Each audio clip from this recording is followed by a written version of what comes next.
ओम नमो नारायण। मोहिनी एकादशी व्रत महात्म्य कथा। वैशाख मास के शुक्ल पक्ष की एकादशी। धर्मराज युधिष्ठिर बोले कि हे कृष्ण जी, वैशाख मास की शुक्ल पक्ष की एकादशी का क्या नाम है तथा उसकी क्या विधि है, यह सब विस्तार पूर्वक कहिए। श्री कृष्ण भगवान बोले, हे धर्मनंदन, मैं आपसे एक पुरातन कथा कहता हूँ जिसको महर्षि वशिष्ठ जी ने श्री रामचंद्र जी से कहा था। श्री रामचंद्र जी बोले, हे गुरुदेव, आप मुझे कोई ऐसा व्रत कहिए जिससे समस्त पाप और दुख नष्ट हो जाएं। मैंने जनक नंदिनी श्री सीता जी के वियोग में बहुत दुख भोगे हैं, अतः अब आप कोई व्रत बतलाइए। महर्षि वशिष्ठ जी बोले, हे राम, आपने बहुत सुंदर प्रश्न किया है।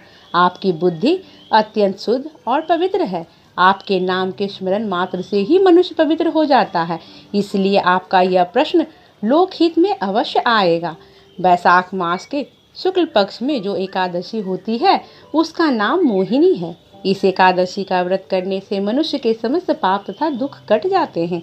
इसके व्रत के प्रभाव से मनुष्य मोह जाल से छूट जाता है। अतः हे राम, इस एकादशी का व्रत दुखी मनुष्यों की अवश्य ही करना चाहिए। मोहिनी एकादशी के व्रत में मनुष्य के समस्त पाप नष्ट हो जाते हैं। अब आप इसकी कथा को ध्यानपूर्वक सुनिए। सरस्वती नदी के किनारे एक भद्रावती नाम की नगरी बसी हुई है। उस नगरी में सोम वंशीय धृतमान नाम का एक राजा राज करता था। उसी नगरी में एक धन धान्य से पूर्ण पुण्यवान एक वैश्य रहता था। उसका नाम धनपाल था। वह अत्यंत धर्मात्मा तथा विष्णु भक्त था। उसने नगर में अनेकों भोजनालय, प्याऊ, कुआं, तालाब, धर्मशाला आदि बनवाए। उसने सड़कों के किनारे आम, जामुन, नीम आदि के वृक्ष लगवाए। उस वैश्य के 5 पुत्र थे। उसका सबसे बड़ा पुत्र अत्यंत पापी था। वह वेश्याओं और गुंडों की संगति करता था। वह अपना समय जुआ खेलने में व्यतीत करता था। वह दूसरों की स्त्रियों के साथ भोग विलास करता था। वह महान नीच था और देवता प्रेत आदि को नहीं मानता था। वह अपने पिता के धन को बुरे व्यसनों में खर्च किया करता था। वह मदपान तथा मांस का भक्षण किया करता था। इस पर उसके पिता, भाइयों तथा कुटुंबियों ने उसे घर से निकाल दिया और उसकी निंदा करने लगे। घर से निकलने के बाद वह अपने आभूषणों तथा वस्त्रों को बेचकर रहने लगा। धन नष्ट हो जाने पर वेश्याओं ने तथा गुंडों ने भी उसका साथ छोड़ दिया। अब वह भूख और प्यास से दुखी रहने लगा। अब उसने चोरी करने का विचार किया और रात्रि में चोरी करने लगा। एक दिन वह पकड़ा गया, परंतु सिपाहियों ने वैश्य का पुत्र जानकर छोड़ दिया। वह दूसरी बार फिर पकड़ा गया और राजा ने उसे कारागार में बंद कर दिया।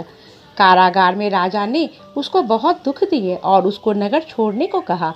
अंत में वह दुखी होकर नगरी को छोड़ दिया और जंगल में पशु पक्षियों को मार मार कर खाने लगा। फिर बहेलिया बन गया और धनुष बाण से पशुओं पक्षियों को मार मार कर खाने लगा। एक दिन वह पापी भूख और प्यास से व्याकुल खाने की खोज में निकल पड़ा और कौटिन्य ऋषि के आश्रम पर आ पहुंचा।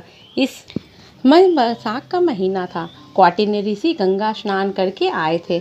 उनके भीगे वस्त्रों के छींटे मात्र से इस पापी को कुछ सुबुद्धि प्राप्ति हुई। वह पापी मुनि के पास जाकर हाथ जोड़कर कहने लगा, हे मुनि, मैंने अपने जीवन में पाप किए हैं। आप उन पापों को छूटने का कोई साधारण और बिना धन का उपाय बतलाइए। तब ऋषि बोले कि तू ध्यान देकर सुन। तू वैशाख मास के शुक्ल पक्ष की एकादशी का व्रत कर। इस एकादशी का नाम मोहिनी है। इसके करने से तेरे समस्त पाप नष्ट हो जाएंगे।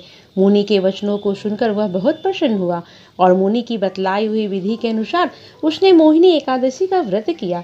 हे राम जी, उस व्रत के प्रभाव से उसके समस्त पाप नष्ट हो गए और अंत में वह गरुड़ पर चढ़कर विष्णु लोक को गया। इस व्रत से मोह आदि भी नष्ट हो जाते हैं।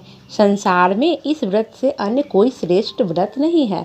इसके महात्म्य के श्रवण व पठन से जो पुण्य होता है वह पुण्य 1 सहस्त्र गोदान के पुण्य के बराबर होता है।